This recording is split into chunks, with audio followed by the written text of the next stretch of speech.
Alright, do I need to get anything out for the upcoming sequence? No, not really, because I'll just be going to the storeroom anyway. Or will I? No. No, we're good. Yep. I never need to engage with those dogs. Never had to. Unbelievable.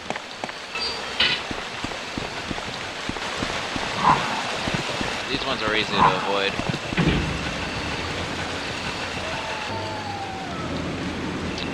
Hopefully I get to keep my head this time, but I've got a pretty good strategy on how to defeat the hunters. I mean, I just have to stay on top of them and aim downward. I mean, that is really the best thing I've done with them so far.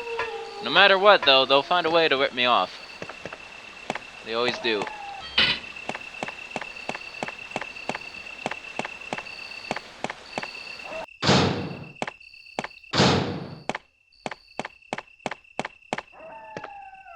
What? It must be a Star's radio. There's the radio again. It's a little bit broken, but it might still be usable. I'll take it with me. Alright, so that means Rebecca's still here. And once again, we're gonna have the option to try to rescue her, but of course we're gonna let her die.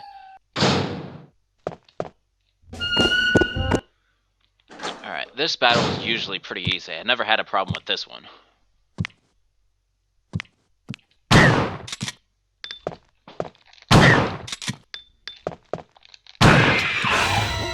What are they? Monsters? Rebecca! Is she still in the house? Alright, so this was slightly different than in the previous playthrough. It's mainly because we met Rebecca a different way and had a different chain of events. So there are two situations that occur to where Rebecca needs rescued. We saw one of them in the previous playthrough, now we're about to encounter the other. And she's in a completely different spot here. You don't know exactly where, because she doesn't scream like she did in the last one. But where she is exactly, she's under the stairs right next to the save room where she hung out for a majority of the first half of the game. So that's where you need to go if you want to rescue her. Now, just like the library, there are two things that can occur depending on how long you take. If you get there instantly, she actually won't be under the stairs. She'll be safe in the save room. If you get there very fast anyway. And she'll be saved from the rest of the game at that point out. If you take a little longer to get there, then she'll be under the stairs and a hunter will be there ready to kill her.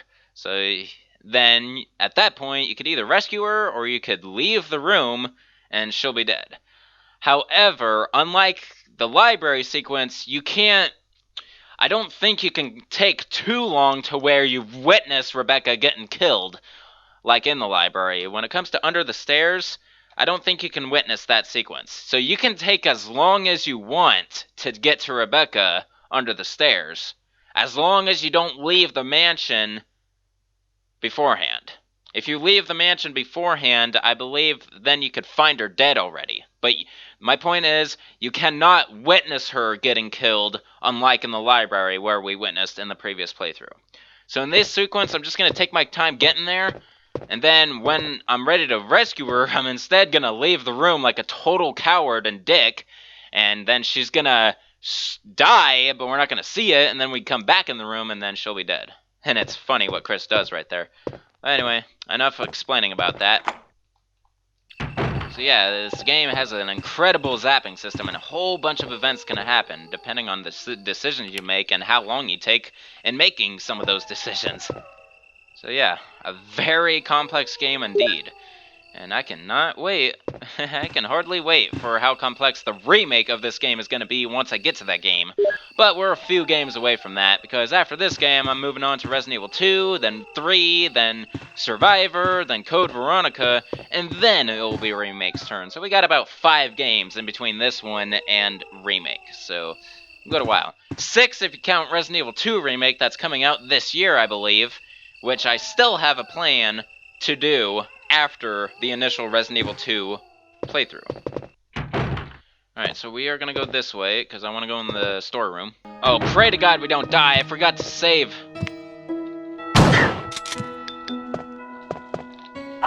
Oh, shit. I don't have any ammo.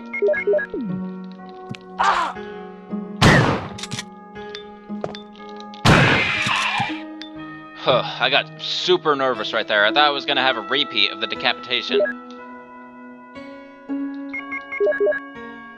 Alright, we're good. Alright, let's read this note since we failed to in the previous playthrough. I'll put some bullets in the back room. Use them in case of trouble. Wesker. So yeah, it's completely odd that Wesker is helping us out, because we know he's traitorous. Alright, more shells. Definitely use those. And yeah, that was kind of a hairy encounter, so I think I'm gonna go ahead and grab a health item for now. Meanwhile, let's, yeah. Restore the Doom Book. Alright, yep, that is everything I need for now. Alright. I'm gonna go ahead and defeat the hunters up here, so I won't have to deal with them later.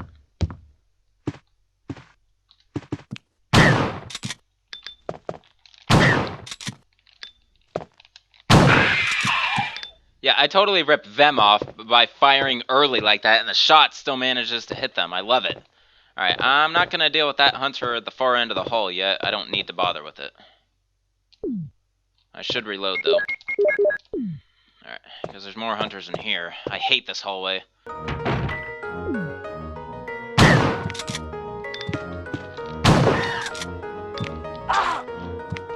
Rip me off a shot again.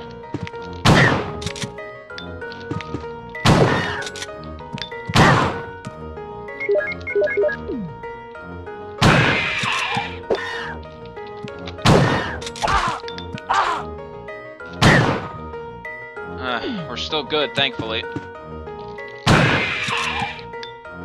But yeah, I got ripped off a couple of shots. There's no hitting them when they do that jump.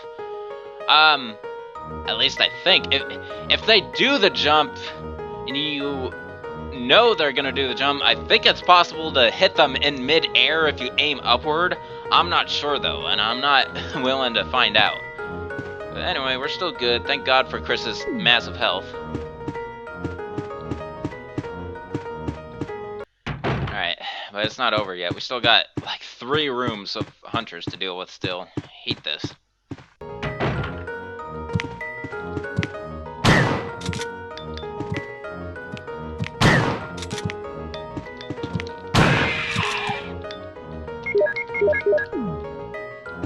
Alright, I'm gonna screw that. Screw that one, man. Alright, now remember, there's a hunter in here right next to me.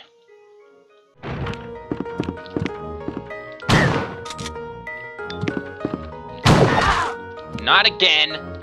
No, you don't.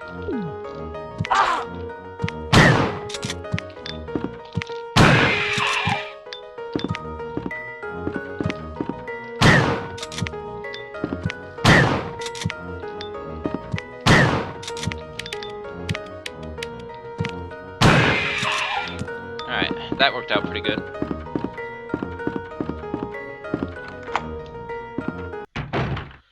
Alright, we need more shells. We're probably getting low on them. Oh yeah.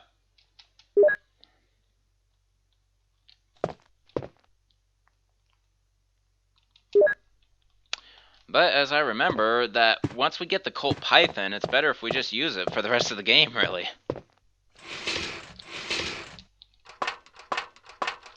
Then, oop, I forgot to turn the light off. Nothing important. Short.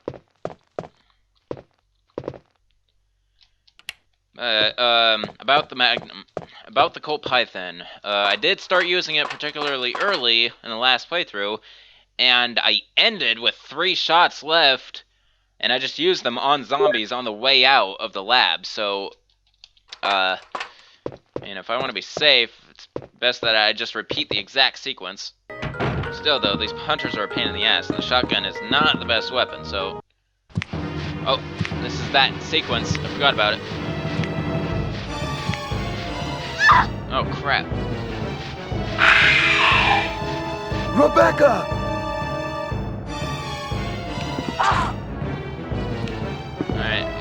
So long, Rebecca. I'm a coward.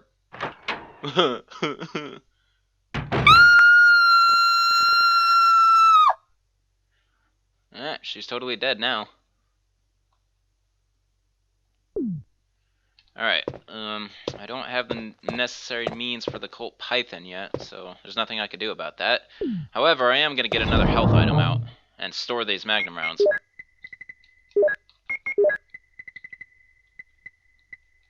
Alright. Wow! You f***er! I'm getting tired of this game. Ripping me off time after time, and it's always with the motherfucking hunters. Now watch this. This is like the funniest thing ever. Rebecca!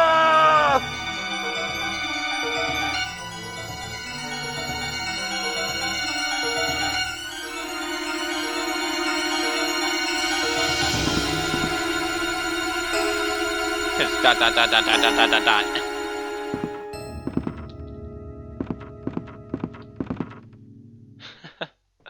So he freaks out. It looks like he freaks out even more upon leaving. Just like Rebecca. Okay. However, I do enjoy that sequence because it eliminates 2 of the hunters that would normally be in this room, or one of them. It's only 1 hunter instead of 2 in here because of that. Alright, we have 1 more hunter sequence left, and it's one where I died as Jill, so... freaking A. But once I get through this, I'll be done with hunters, so... Actually, it might be wiser to just run for the Magnum and then get it out. I think I'm gonna do that. Alright, that was perfect.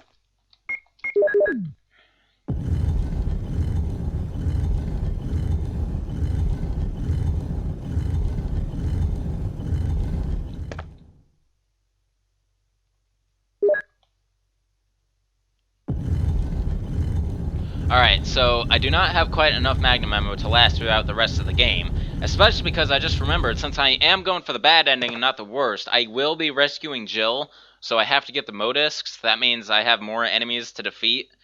So, yeah, I don't have enough Magnum ammo, so I'm going to stick with the shotgun for now. Or, I'm going to deal with these hunters with the Magnum ammo I have at the moment, but then I'll switch back to the shotgun.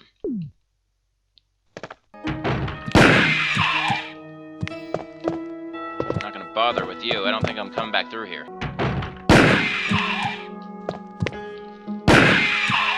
We'll be coming through here again, though, so I got rid of you guys.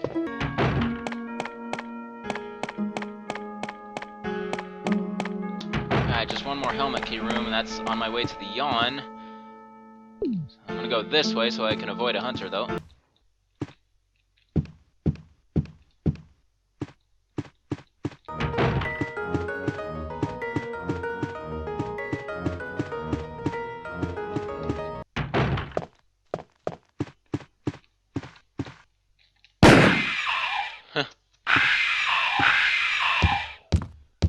Alright, let's go ahead and store the Magnum.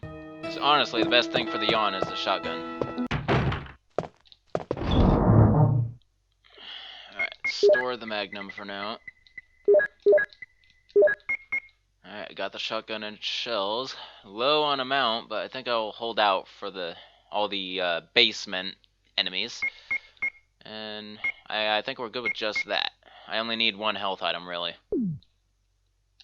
Because I think the Yawn is even weaker in this fight than in the previous one.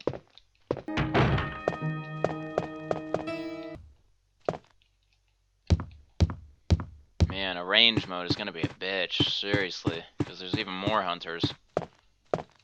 Alright, for this specific playthrough, I think I'm gonna, when I'm done with my business in the basement, I'm gonna come back to this room and see if I can get a zombie in this room. As I asked this question like in the second playthrough and second or third playthrough, and some of you commented on that and said you've seen it as well, and gave me your best explanation onto how to activate it. So I'm gonna follow your guidelines, and one of them said to come back to this room after your business in the basement. So that is what I'm gonna try to see if I can get a zombie to spawn here just to see it. Other than that, I am going to take this herb right now because I'm not in the fullest of health.